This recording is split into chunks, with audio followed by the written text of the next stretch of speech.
आज आमाको मुख हेर्ने दिन हो। संसारमा जति पनि आमाहरू हुनुहुन्छ नि, सबै आमाहरूलाई मेरो हृदयबाट लाखौँ लाख सम्झना अनि मिठो माया छ।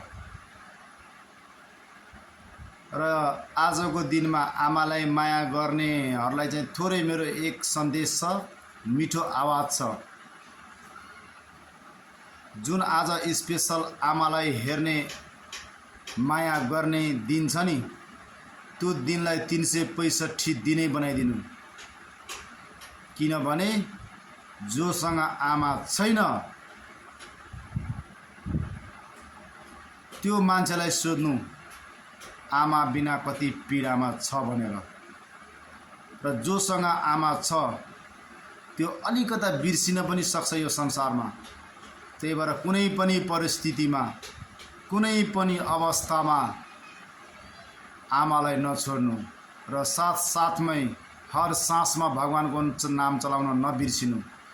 हर सासमा भगवानको नाम चलाउन सकियो भने हर सासमा नाम लिएको कारणले सबैभन्दा पहिला आमालाई धेरै माया गर्नुपर्छ भनेर सम्झाउँछ भगवानको नामले।